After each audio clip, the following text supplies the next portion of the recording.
Joining me today is Ray Buckley, who is the chairman of the New Hampshire Democratic Party. Ray, we were talking about sort of the context of the 50-state strategy, and that started me to think about, the next big election, House, Senate.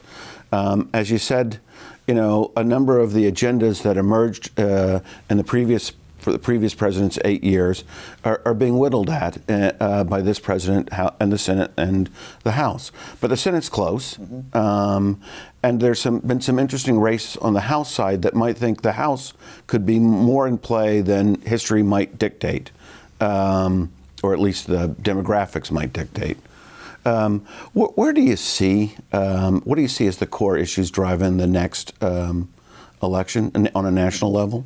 Well, there are a number of things. First off, the majority of U.S. Senate seats that are up in this next cycle in 2018 are Democratic seats. A number of them are in states that Trump won.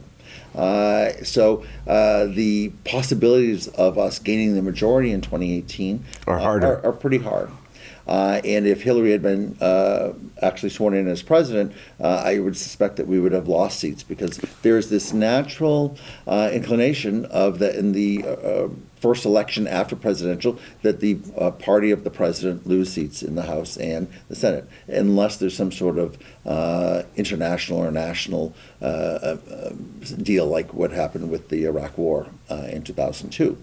And where the Republicans didn't suffer that sort of losses. So you have that natural history of that whoever's in power, the seats are lost. Which should bode well for the Democratic senators. It should. Theoretically. But we are in a different world than we were 20 years ago or 30 years ago or 40 years ago. Individual voters are getting information in completely different ways. They are getting information from Facebook, from Twitter, and their own self-selected news source, if they're watching television at all for news. And so what the folks who watch Fox News are getting an entirely different story of what's happening in Washington from someone who's watching MSNBC, for example, or basically any other channels. And so, or if you're on your Facebook page, if you are a supporter of Donald Trump, then all you're doing is getting these affirmations of Donald Trump constantly all day long. If you're an opponent of Donald Trump's policies, you're just getting affirmations of the opposition. Yeah. What this does is it kind of takes the history and throws it out, because who's going to motivate more?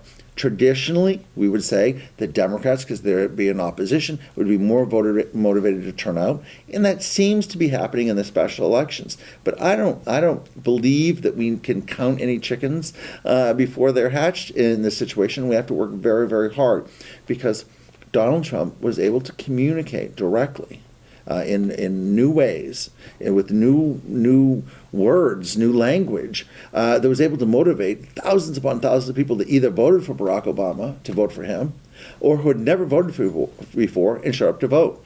In New Hampshire, it looks like there's around 30,000 folks that popped up that no polling saw, that no canvassing saw. They just suddenly decided to either just turn out and vote or register that day and vote. So they really changed the dynamics of what happened here, as opposed to what every polling indication was going to happen. So I believe that Donald Trump is still going to have the ability to communicate to those people, and talks to those people and talks to their heart and their minds, and he may be able to motivate them in larger numbers to turn out in 2018. Than normally would happen in an off-year election. So what's the strategy with the Democratic Party? Forget the state or the race, to communicate to the Democratic base, but also to communicate to that independent voter that could move from either party? Keith Ellison, the deputy chair of the DNC, will be announcing relatively soon a project that's going to happen in all 50 states this summer, and it's going to be Resistance Summer, and it's going to be about actually going out, like what I talked about, going out into the communities and talking to voters and listening to voters. We're going to do that here in New Hampshire. We are absolutely committed to talking to everyone that voted in 2016 but didn't vote in 2014. We think that's an incredibly important conversation to have, because if we convince those people that it's important to show, we have in New Hampshire, there's about 200 to 300,000 people fewer in the non-presidential election year. That swings everything on the ballot. I mean, if those people show up, it changes the entire dynamic. Right. I mean, exactly. It's a different dynamic than we would expect to see. Exactly. What's the core message? We had about 30 seconds that you'll see in that, and I hate to do that with 30 seconds left. But what are we going to see? Is it going to be an anti-Trump message, or is it going to be pro something? It will definitely be a combination. I think that was the problem that we had in 2016, is that it was all anti-Trump and it wasn't pro, and we need to make sure we work on that. Our candidates should be carrying the water on the pro and talking about what they represent, and obviously the party will define the Republicans and Donald Trump. All right, well, we're out of time in this segment, but when we return, we're going to continue our conversation shifting to local elections, so please stay with us.